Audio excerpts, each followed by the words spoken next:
Hello everyone, this is a short lecture video series in which we will discuss various topics related to geography, and in this lecture we will discuss landforms. In landforms we will discuss types of mountain, and in types of mountain we will discuss fold mountains, block mountains, volcanic mountains, residual mountains, and after that we will discuss volcanism, volcanic landforms, fluvial landforms, marine landforms, karst landforms, desert landforms, and at last we will discuss lakes and types of lake. Starting with types of mountain, plateaus and plains, let us start. A landform is a feature on the earth's surface which is formed naturally and is often has a shape like a valley or mountain. Endogenic forces and exogenic forces can create a lot of landforms. Now let me make you understand what does this endogenic force and exogenic force means. Endogenic forces are the pressures that originate inside the earth, therefore are called internal forces. These internal forces can lead to vertical and horizontal movement and result in subsidence, landform upliftment, volcanism, faulting, folding and earthquake. And exogenic forces are the external forces that draw their power from the earth's exterior or arises within the earth's atmosphere.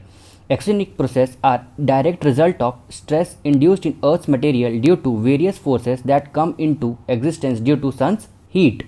Now, mountains, hills, plateaus and plains are four major types of landform, and minor landform includes canyons, valleys and basins. Now, starting with mountains, a mountain is a large landform that rises above the surroundings land in a limited area, usually in the form of peak. A mountain is generally steeper than a hills. Mountain erodes slowly through the action of rivers, weather conditions and glacier. A few mountains are isolated summits, but more occur in a huge mountain ranges. The mountains on the basis of their mode of formation can be classified into fold mountain, block mountain, volcanic mountain and residual mountain. Starting with fold mountain, fold mountains are formed as a result of compression of tectonic plates. Now friend, before moving forward, let us understand what does this tectonic plate means. According to plate tectonic theory, a lithosphere is believed to have been broken into fragments that are floating on a ductile layer called asthenosphere, upper part of mantle, and the lithosphere includes the crust and the top mantle with its thickness range varying between 5 to 100 km in oceanic plates and about 200 km in continental plates. That is, we have two types of plate known as continental plates and other is oceanic plate. Okay, now as we move forward, we have studied two types of plate. This plate shows three types of motion known as divergent, convergent and transform plate boundaries. That is, if two plates are present, the one which is coming towards each other are known as convergent, the moving away from each other is known as divergent, and moving in a shear direction are termed as transform boundaries. Okay, when two plates move away from each other, following features are generated: mid-oceanic ridge, we also call this Moore, Rift Valley and Fissure volcanoes. And when convergence takes place, following three possibilities arises. There might be convergence of oceanic and continental convergence, there might be convergence of oceanic plate convergence, and there might be convergence of continental plate convergence. And when this continental plate converges, this gives the formation of fold mountain. As we can study here, continental convergence is formed between two continental plates. When the plate converges, oceanic sediments are squeezed and upthrust between the plates, and these squeezed sediments appear as fold mountain along the plate margins. Suppose if two continental plates converges towards each other, this gives the formation of fold mountain. Fold mountain is based on the location, as these mountains are predominantly situated along the margin of continents, with the margin being close to ocean. Formation of fold mountain, as previously discussed, fold mountains are formed after two continental tectonic plates move towards each other and collide at destructive plate boundaries, also known as convergent boundaries, leading to the development of mountain ranges. Example of fold mountains: the most famous mountain range in the world, the Himalayas, are young fold mountains when viewed in a geological time frame, as they are less than 15 million years old. The Andes mountain in South America. Now moving on to the next is the block mountain. Block mountain is defined as the result of faulting caused by tensile and compressive force motored by endogenetic forces coming from within the earth, also known as fault block mountains. Suppose this one is the block if compression force or tension force acts on it, a fault is generated, and when this fault is generated, the block relative to other block either moves upward direction or moves downward direction. The blocks which has moved upwards is known as host, and the block which has moved downward is known as graben.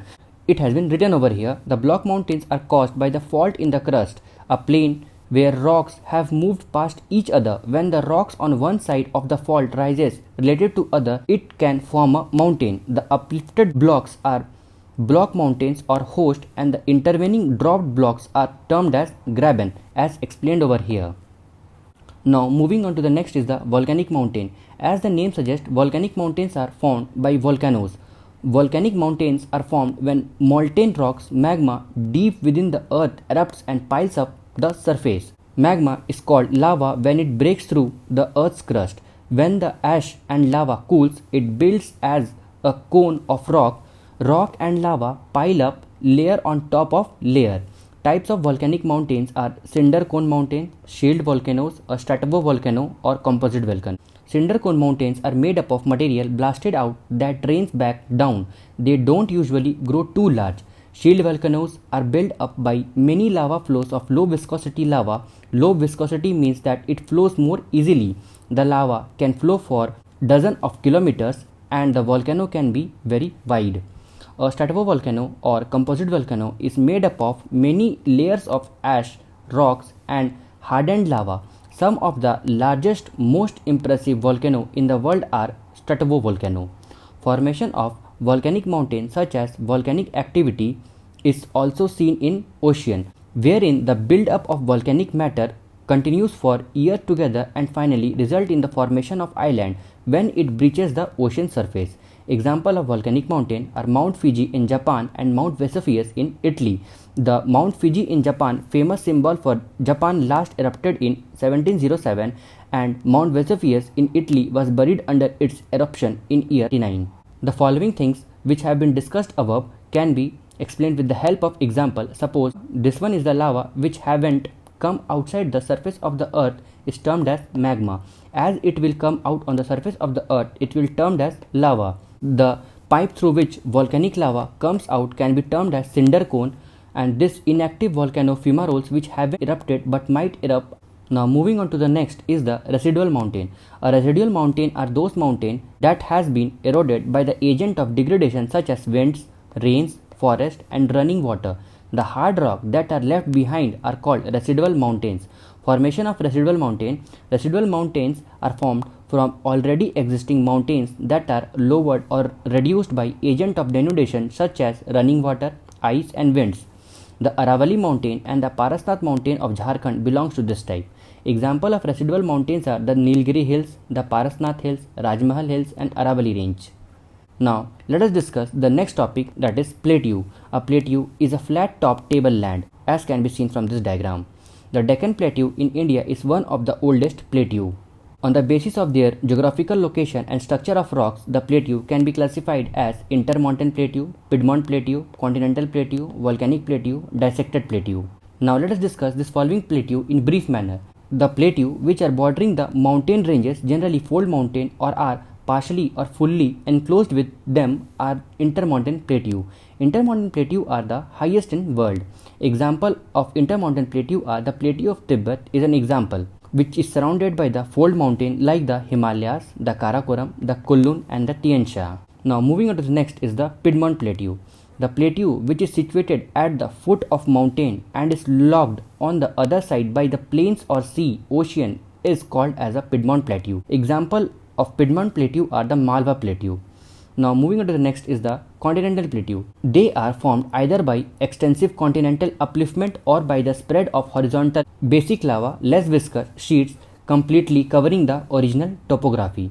The kind of plateau shows an abrupt elevation in contrast to the nearby lowland or sea, that is more steepness on sides.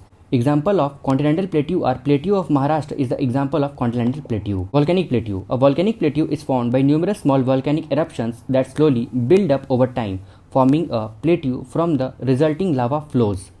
There are two main types of volcanic plateau, lava plateaus and pyroclastic plateaus.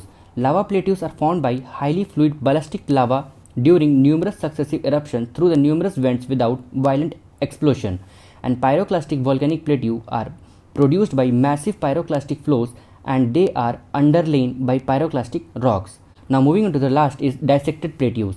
A dissected plateau is a plateau area that has been severely eroded so that the relief is sharp. Such an area may appear as mountainous. Now moving on to the next topic is plains. Plains, any relatively level area of the earth's surface exhibiting gentle slope and small local relief. Plains vary widely in size, occupying slightly more than one-third of the terrestrial surface. Plains are found on all continents except Antarctica. Now, types of plain can be discussed with the help of flowchart. Types of plain can be erosional plain, depositional plain, structural plain, and abyssal plain. And depositional plain can be further subdivided into glacial plain, alluvial plain, loose plain, and this glacial plain can be further subdivided into sand dunes and till plains. Now let us discuss few topics on plains. Flood plains. The Yellow River flood plains are one such area that is frequently subjected to deadly floods. Alluvial plains are vast sweeping stretches of plains land that are formed by deposition of sediments called alluvium. The Indo-Gangetic plain in India and Po Valley in Italy are example of alluvial plain. Abyssal plain. A plain located at great depth on the floor of ocean is called abyssal plain. Abyssal plain comprises about 50% of the surface of our planet. Now moving on to the next topic is volcanism. Volcanism is eruption of molten rock from the inside of the earth to the surface. Volcanism occurs because of earth's internal heat and is associated with tectonic process. When molten lava reaches the surface of the earth, on earth the volcanoes are most often found where tectonic plates are diverging or converging, and most are found in underwater. Volcanoes are grouped into four types: cinder cone, composite volcano, shield volcano, lava volcano. Now let us discuss this topic in brief manner. Cinder cones are circular or oval cone made up of small fragments of lava from a single vent that have been blown up. Most cinder cones erupt only once. Cinder cones may form a flank vents on a large volcanoes or occur on their own.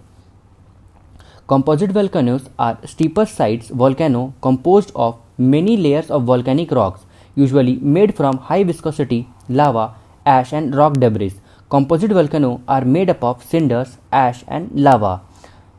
Shield volcanoes are volcanoes shaped like a ball or shield in the middle with a long gentle slopes made up of basaltic lava flows. This basaltic lava has a high viscosity. Lava domes. Lava domes are formed when erupting lava is too thick to flow and make a steep-sided mound as the lava piles up near the volcanic vent. Now, categories of volcanoes. Volcano can be divided into following parts as active volcano, dormant volcano, extensive volcano. An active volcano is a volcano which is either erupting or is likely to erupt in future, said as Strombolian. Dormant volcano is one that is not currently erupting but has erupted within the recordable history and is expected to erupt again in future. Mount Kilimanjaro is one of such volcano. Extinct volcano are the considered dead and are not expected to ever erupt again. Aconcagua of Andes is typical example of extinct volcano. Now, moving on to the next topic is volcanic mountain. Volcanic mountains are formed as a result of volcanic activity on the surface of the earth. The magma inside the earth erupts out as lava through the cracks on the earth's surface. This cools down repeatedly to form volcanic mountains. Examples of volcanic mountains are Mount Kilimanjaro in Tanzania, Mount Fuji in Japan, Mount Merapi in Sumatra, Mount Mayon in Philippines, Mount Agung in Bali, and Mount Cotopaxi in Ecuador. See, above in the topic we have discussed few terms as cells, dikes, vents. See, the pipe through which the volcano erupts are termed as cinder cones and the mouth is termed as vent. Types of igneous rocks. These are intrusive rocks, extrusive rocks and plutonic rocks. Cooling time of intrusive rocks are thousands of years and texture is small to medium in grains. Extrusive rocks cooling time second to month and its texture is invisible or microscopic, and cooling time of plutonic rocks are millions of years and texture are large grains.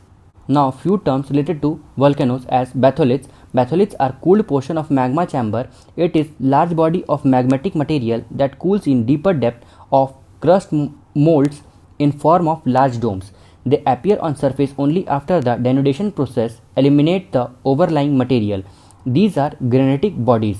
From diagram we can see this one is the batholith where main magma is present. Through the cinder cones the volcano comes out. This forms cells. This forms laccolith. When magma flows outside the surface of the earth, it terms as lava.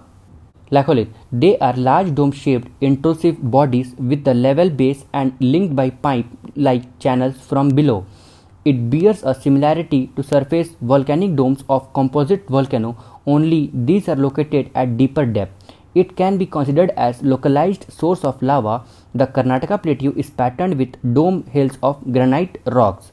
Now if we see to the diagram, this one is laccolith which shows a dome-like structure which haven't come outside the surface of the earth. Lopolith, when lava moves upward, a part of same tend to move in a horizontal direction wherever it finds a weak plane. It gets rested in various forms. If it develops into a saucer shape concave to the sky body, it is called lopolith. Phacolith is a wavy mass of intrusive rock found at the base of syncline or the top of anticline in folded igneous country. These way material have a definite outlet to source beneath in form of magma cavity. Sills. The near horizontal bodies of intrusive igneous rocks are called sills. The thick horizontal deposits are called sills, whereas the thinner ones are called sheets. Dikes. Dikes are most commonly found intrusive forms in western Maharashtra area. When lava makes its channel through the cracks and the fissure, it solidifies almost perpendicular to the ground. Suppose this one is the volcano and this one is batholith. The channel through which magma moves to different direction is termed as dikes. The channel is termed as dikes. Okay. This get cooled in same position to grow a wall-like structure. Such structure are known as dikes. These are regarded as feeder by the eruption that leads to development of Deccan Trap. From the diagram we can see this one is the batholith and the channel through which lava outflows it terms as dikes. Okay, and when it forms in a saucer shape is laccolith, and when it particularly moves outward the same magma is termed as lava. When this lava is inside the earth's crust it terms as magma. Fluvial landform and erosional deposition.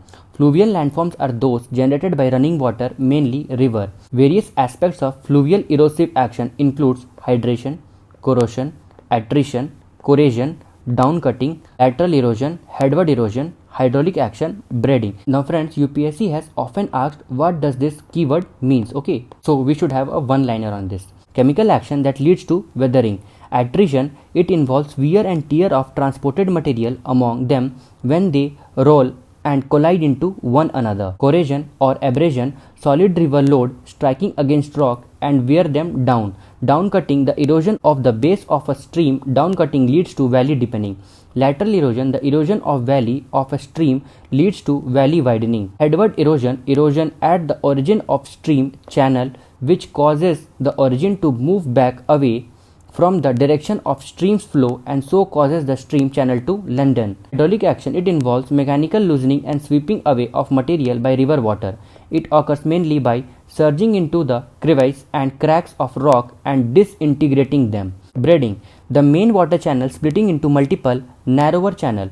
A braided river or a braided channel consists of networks of river channel separated by small and often temporary islands carry braid bars. Braided streams occur in river with low slopes and are large sediment load. Now moving on to the next topic is river courses. As we all know, river courses are of three stages. The first is the youthful stage, second is the mature stage, and the last is the old stage. Now starting with the youthful stage, the valley developed is thus deep, narrow and distinctively V-shaped with no floodplains or with very narrow floodplains. Downcutting predominates over lateral corrosion. Streamline divides are broad and flat with marshes, swamps and lakes. Mature stage, the valley are still V-shaped but wide and deep due to an active erosion of the banks. Trunk stream are broad enough to have wider floodplains within which streams may flow in meander confined within the valley. Old stage, the river moving downwards across a broad level plain is heavy with sediments. Vertical corrosion almost ceases in this stage, though lateral corrosion still goes on to erode its banks further. Characteristic features of this stage are floodplains, oxbow lake, natural levee and delta. Fluvial landform erosion, we can understand from the diagram. Suppose this one is the source of river and this one is the mouth. In between we can see the left out part where previously river was flowing but is now cut off is known as oxbow lake. The river when turns into different directions are termed as meander. This one is the channel, different channel joining the main stream are termed as tributary. The point where two river converges are termed as confluence and the main stream which is flowing is termed as a river. The next topic is marine landform. The most powerful agent of marine erosions are waves, which originates due to the sweeping of winds over the water surface, setting up a series of undulating swells surging forwards. On approaching shallow water near the shores, their speed is reduced and waves are curved and refracted against the elements of the coast. See, as we see, if the wave is moving in this direction, the air above it must also be moving in this direction, and the wave doesn't move towards the shore in one go. It actually moves in a circular direction, then it moves forward. Okay, see, upper layer of the air sinks and wave has circular orbit, then it creates a wave crest with the help of circular movement, then it reaches to wave trough where orbit becomes elliptical due to shore friction slowing the base of the waves. Then a time comes in which breaking of waves takes place and it gains a height and finally it reaches towards the shore. Now the agent of marine transportations are solution, suspension, saltation and traction. What does solution means? Solution minerals are dissolved in water and carried along in the solution. Suspension, see, this one is a suspension. It's a fine light material is carried along in water. Saltation, small pebbles and stones are bounded along the seabed, and traction, which are large boulder and rocks are rolled along the seabeds. Okay. Now the next topic is karst landform. See, we have a tendency that the word like this, as karst topography, karst landform, are little odd, but UPSC has a tendency to ask this type of questions as it has been asked in 2019 mains, okay, and it is also asked in 2019 or 20 prelims. So it's an important topic, okay, so please pay attention. Karst is a topography formed from the dissolutions of soluble rocks such as limestone, dolomite and gypsum. It is characterized by underground drainage system with sinkholes and caves. Karst is most strongly developed in dense carbonate rocks such as limestone that is thinly bedded and highly fractured. Karst is also most strongly developed where the water table is relatively low, such as in the uplands with entrenched valley and where rainfall is moderate to heavy. See, the karst topography is formed over here. This one, stalactite and stalagmite are the forms which are termed as karst topography. Okay. Characteristics of karst landform. The most spectacular underground feature that adorns the limestone caves are stalactites, stalagmites and calcite pillars. See, these stalactites are sharp, slender, downward growing pinnacles that hang from the cave's roofs. See, let me show you in its diagram. See, this type of landforms are called as karst topography.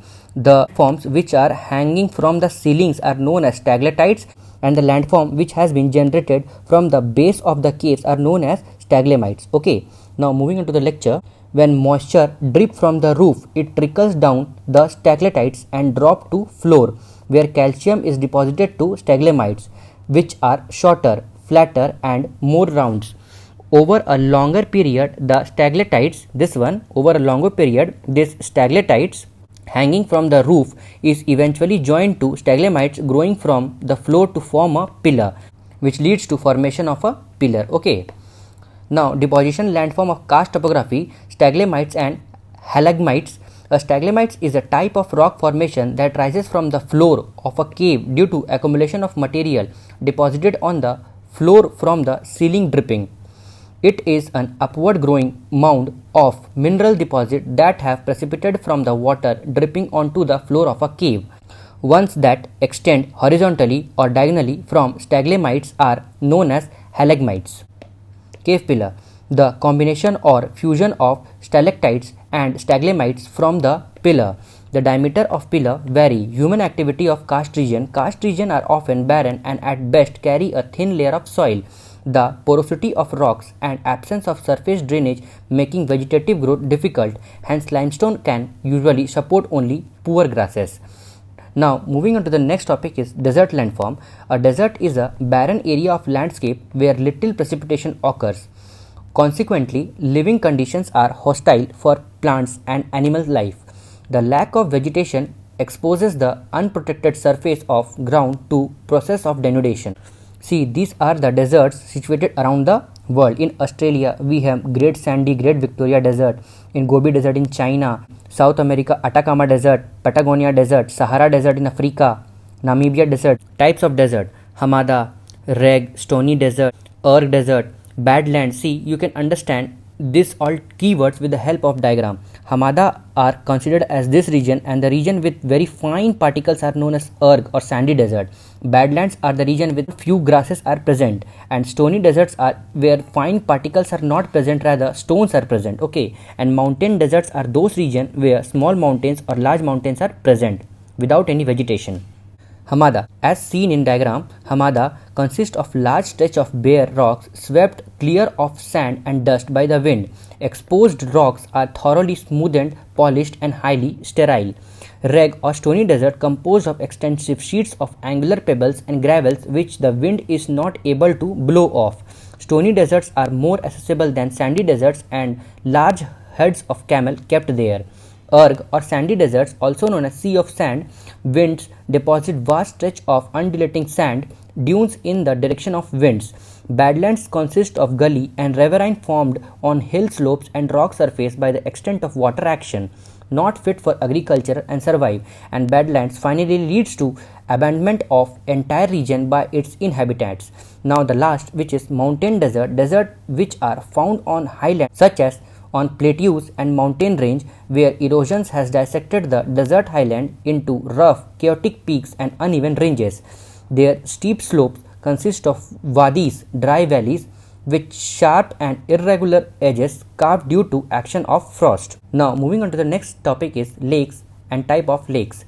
Lakes occupy the hollow of land surface in which water accumulates and vary tremendously in size, shape, depth and modes of formation. But in region where evaporation is greater than precipitation and only few streams filling up the lake form saline water lakes such as Dead Sea, Great Lakes of Utah.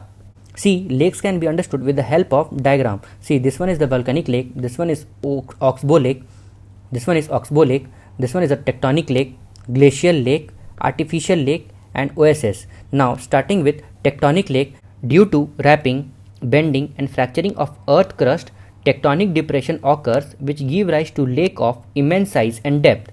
Example of tectonic lake are Lake Titicaca at Andes, highest lake of the world. Caspian Sea, largest lake of the world and 5 times larger than its nearest rival, that is Lake Superior. Rift Valley Lake. Due to faulting, a rift valley is formed by sinking of land between two parallel faults which is deep, narrow and elongated in character. Water collects in this trough and their floors are often below sea level. Example, Lake Tanganyika, world's deepest lake, and Dead Sea, world's lowest lake. Lake of tectonic origin. See, this one was the host and this one was the graben. As the fault generated here due to compression or tension, so this block moved downward, making the formation of block mountains. Okay, this block moved downward with relative of these two blocks leading to formation of block mountains. Okay. Lake formed by volcanic activity. During a volcanic explosion, top of the cone may be blown off, leaving behind a natural hollow called a crater, which may be entrenched by subsidence into a caldera. In dormant and extinct volcano, rain falls straight into the crater or caldera, which has no superficial outlet and forms a crater or caldera. Lava blocked lakes. In volcanic region, a stream of lava may flow across a valley which may solidify. Solidifying of lava may dam the river, leading to formation of lava blocked lakes. Lake formed by deposition. A river may shorten its course during a flood by cutting its meandering loops, leaving behind a horseshoe shaped channel called as Oxbow Lake. Okay. As the river was flowing in this way and as the time passed, the river started eroding this surface which lead to formation of Oxbow Lake. Okay, this one is the Oxbow Lake. Now the main course of the river is this, leaving behind this region. This whole lecture was revolving around the topic landform systems. I hope your clarity towards landform has become much more clear. Thanks.